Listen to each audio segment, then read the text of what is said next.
السلام علیکم ګران شاګردانو لا دې وک چې روغ جوړ بس راځو د نن سبق ته د نن سبق چې دی هغه د دبليو ایچ کوېشنز مباره کې په انګلیزي کې دبليو ایچ کوېشنز ورته وایي دبليو ایچ کوېشنز هغه الفاظ دي چې په هغه کې دبليو ایچ خامخا راځي لکه وین ویر وای هو ویچ هوم دا رقم الفاظ دا اکثره د چیز لپاره راځي ولې دبليو ایچ کوېشنز دا د کوېشنز لپاره راځي د پوښتنې لپاره چې پوښتنه سړی پکې د دې لپاره د استعمالیږي راځي د دې هر یوه معنا او استعمال زه درښایم Why are they laughing? دوی ولې خاندي Why are they laughing? Why you are so scared? ته ولې دومره ډېر ویرېږې Why you don't do any work? Why you don't do any work? ته ولې یو کار نه کوې هیڅ یو کار نه کوې Why you don't come to our house? Why you don't come to our house? ته ولې زموږ کور ته نه راځې ته ولې زموږ کره نه راځې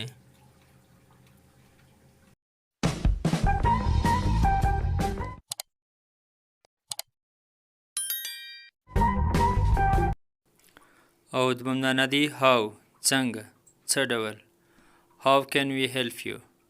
How can we help you? موږ ستا څنګه مرسته کولی شو How are your parents? How are your parents? مور او پلار دې څنګه دي How is the weather today?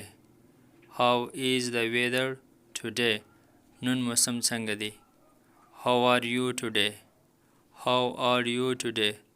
ته نن څنګه ته نن څنګه تاسو هم دا رقم یوه جمله د دې په باره کې ولیکئ When did you come? When did you come? ته کله راغلې دا درېیم دانه چې بیا دی هغه when معنا کله څه وخت When did you call me? When did you call me? تا ما ته کله ټلیفونه کړې وه تا ما ته څه وخت ټلیفونه وکړې When will it finish? When will it finish? دا به کله ختم سي دا به څه وخت ختم سي When did you graduate from school? When did you graduate from school? ته د سکول څخه کله فارغ سوې بعضې سټوډنټ ته کوشش کوي بعضې استادان دا وایي چې when did you finish your school هغه غلط دی finish د دې لپاره نه راځي دلته ګریجویټ معنا فارغ کېدل دلته راډي د جم اواز کې د جې ګریجویټ نه راځي او بل چې دی هو معنا څوک د دې استعمال دا دی Who is your best friend? Who is your best friend? ستا بهترین ملګری څوک دی Who is he to you? Who is he to you? دی ستا څه دی دی ستا څه کېږي Who are those people? Who are those people? هغه خلک څوک دی دوز د لیرو ډیرو شیانو او خلکو دپاره استعمالیږي اول خو د شیانو دپاره کله کله د انسانانو دپاره هم Who is the most intelligent student? Who is the most intelligent student? د ټولو زیات ذهین شاګرد څوک دی په دې کې دا W سایلنټ ده Who و نه راځي Who Whose بل چې بیا دی هغه WH کوېشن کې هغه Whose دی د چا د Whose معنا د چا Whose card is this? Whose card is this? دا د چا موټر دی دا موټر د چا دی Whose pen was missing? Whose pen was missing? د چا قلم ورک و Whose keys are these? Whose keys are these? دا کلیانې دا چاویانې د چا دي These د نږدې ډېرو شیانو دپاره استعمالیږي Whose house is very far? Whose house is very far?